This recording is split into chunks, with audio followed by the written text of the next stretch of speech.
तो चलिए आज मैं बात करने जा रहा हूं आपसे कि कौन से ऐसे वर्ड हैं जिन्हें हमें बिल्कुल यूज नहीं करने चाहिए, और वो भी स्पेशली बोलते समय, यानी common error while speaking in English. तो आपको बहुत ध्यान देना है कि किन ग्रामर के वर्ड्स हैं जिन्हें हमें बिल्कुल यूज नहीं करना चाहिए, और बोलने में तो अच्छे लगेंगे लेकिन वो हमेशा गलत होते हैं। अब चलिए सबसे पहले देखते हैं, यहां पर लिखा है टू वर्सेस वेरी। मैं यहां पर बात करने जा रहा हूं कि जैसे लिखा है कि ही is too good.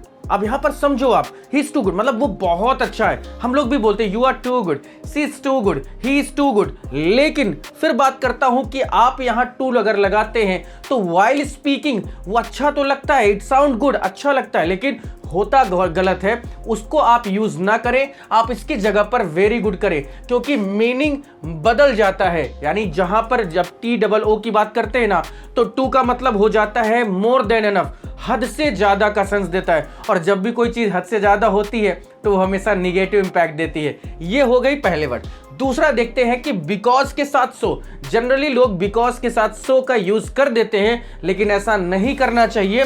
Because I was tired so I slept, क्योंकि मैं थका हुआ था मैं सो गया। लेकिन बिकॉज के साथ सो नहीं यूज किया जाता, क्योंकि बिकॉज एक कंजंक्शन है और सो भी एक कंजंक्शन है। तो आपको ध्यान देना है कि because I was tired I slept, so की जरूरत पड़ती है। बोलने में लगता है कि मैं सो लगा दूं, लेकिन बच्चे मेरे, मैं फिर से कहता हूं, बच्चे दो तरह से इंग्लिश बोलते हैं, एक विद ग्रामर और एक विदाउट ग्रामर। तो आप विद ग्रामर बोलेंगे it will be the best, और अगर आप विदाउट ग्रामर बोलते हैं तो it will be the worst, है ना। बोलना तो है, समझ में सबको आ जाएगा, नॉट अ बिग डील। लेकिन सबसे बड़ी बात होती है कि स्पोकन जब करो तो ग्रामर के साथ करो, मजा तब आएगा। नेक्स्ट में आगे आते हैं कि देन के बाद सब्जेक्ट प्रोनाउन। जनरली लोग बोलते हैं he is better than me या आई एम बेटर देन हर, लेकिन गलत है।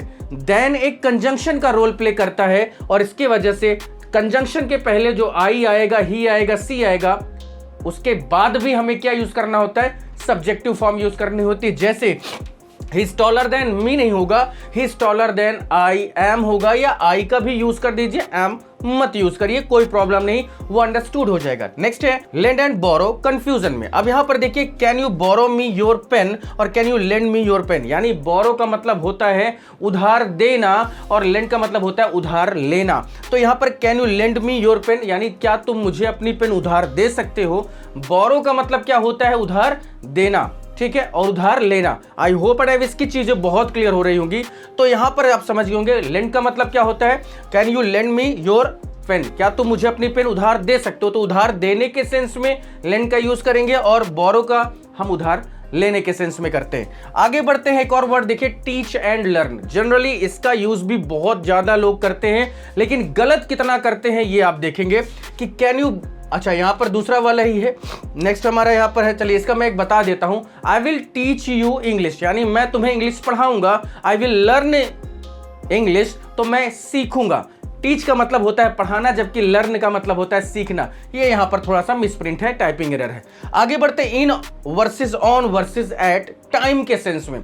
टाइम के सेंस में इन का भी यूज होता है, टाइम के सेंस में ऑन का भी यूज होता है, और टाइम के सेंस में एट का भी यूज होता है। जैसे आई विल कम इन 5 PM। अब यहां पर देखिए ये गलत है, I will come at 5 PM होता है। याद रखेंगे जब भी टाइम एक्सप्रेसिंग वर्ड दिया हो, उसमें नंबर यूनिट दी गई हो, तो हमेशा उसके पहले एट का यूज करते हैं। ये सब बड़ी इंटरेस्टिंग चीजें हैं, आपको याद रखना चाहिए। और नेक्स्ट आता है कि हुज वर्सेस हुज। अब यहां पर देखो दोनों तरह से बातें हैं, हुज की ही हो रही है। तो हुज बुक इज दिस, ये गलत है, यहां पर हमें लगाना है हुज, क्योंकि इस हुज का मतलब होता है किसका। ये एक जेन्युइन वर्ड है, जबकि ये एक मॉडिफाइड वर्ड है। जेन्युइन वर्ड से मतलब है कि वो इसकी स्पेशल मीनिंग ही वही है, स्पेलिंग ही वही है, लेकिन इसमें हमने अपॉस्ट्रोफी एस जोड़ा है, जो कि गलत है। तो हुज बुक इज दिस नहीं कहा जाता। हुज यानी लास्ट वाला जो है, ये सेकंड नंबर पे लिखा है, this is the genuine word. ये एक आर्टिफिशियल है बट ये जेन्युइन है। उसके बाद से एंड टेल का सेंस आता है।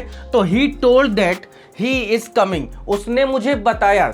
टोल्ड का मतलब होता है बताना, जबकि से का मतलब होता है कहना। बातें सेम हैं लेकिन बोलने के तरीके अलग अलग हैं। तो यहां पर लिखा है he told that he is coming, गलत। तो he said that he is coming, क्योंकि उसने मुझसे कहा कि वो आ रहा है, बताने का कोई सेंस होता ही नहीं यहां पर।